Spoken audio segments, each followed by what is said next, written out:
안녕하세요. J채널 철입니다. 2026년 뉴질랜드 총선이 점점 다가오면서 각 정당들이 유권자들의 선택을 받기 위한 준비를 시작하고 있습니다. 오늘은 현재까지 국민당 내셔널 파티 공식적으로 밝힌 정책 방향과 정부가 추진하고 있는 핵심 내용을 사실에 근거하여 살펴보겠습니다. 첫 번째, 경제를 다시 성장시키겠다. 국민당이 가장 많이 강조하는 키워드는 바로 경제 성장입니다.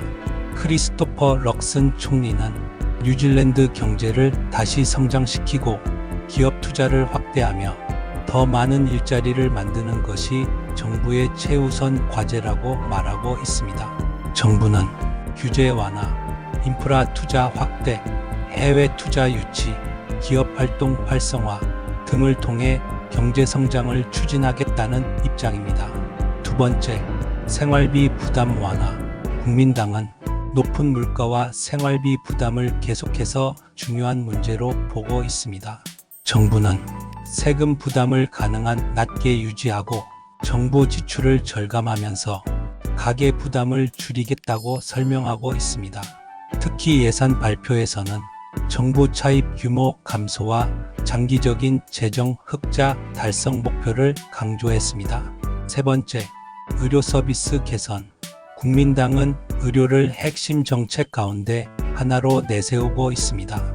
정부는 병원 대기 시간 단축, 의료 인력 확보, 응급의료 개선, 지역 의료 접근성 향상 등을 지속적으로 추진하겠다고 밝혔습니다. 네 번째, 치안 강화. 국민당은 범죄 대응에서도 강경한 입장을 유지하고 있습니다. 정부는 갱단 단속 강화, 경찰 권한 확대, 순찰 경찰 증가, 강력 범죄에 대한 처벌 강화 등을 주요 정책으로 추진하고 있습니다.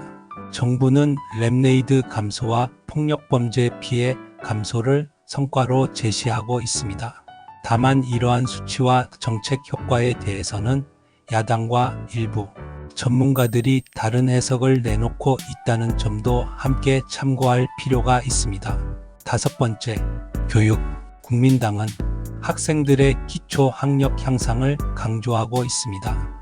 읽기, 쓰기, 수학 등 기본 교육의 수준을 높이고 학교의 교육 성과를 개선하는 것이 목표라고 설명합니다. 여섯 번째, 인프라 확대. 정부는 도로, 철도, 항만, 공공 인프라에 대한 장기 투자를 확대하고 있습니다. 2026년에는 국가 인프라 계획 내셔널 인프라스트럭처 플랜을 발표하며 향후 10년간의 주요 투자 우선순위를 제시했습니다. 일곱 번째, 무역 확대. 최근 정부는 인도와의 자유무역 협정 FTA를 중요한 성과 가운데 하나로 소개했습니다. 정부 발표에 따르면 협정 발효 시 뉴질랜드의 대인도 수출 가운데 상당 부분이 즉시 무관세 혜택을 받을 것으로 기대하고 있습니다. 아직 발표되지 않은 부분, 한 가지 중요한 점이 있습니다. 2026년 총선은 11월 7일 실시될 예정이며 주요 정당들은 선거가 가까워질수록 추가 공약을 순차적으로 발표하는 것이 일반적입니다. 따라서 현재 알려진 내용은 정부 정책과 일부 선거 방향이 중심이며 세부 공약은 앞으로 더 발표될 가능성이 있습니다. 마무리. 국민당은 이번 총선을 앞두고 경제 성장, 생활비 부담 완화, 치안 강화, 교육 개선, 의료 서비스 향상, 인프라 투자, 무역 확대를 핵심 방향으로 제시하고 있습니다.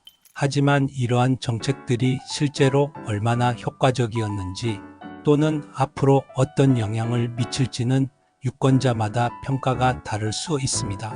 여러분은 국민당의 정책에 대해 어떻게 생각하시나요? 댓글로 여러분의 의견을 자유롭게 남겨주세요.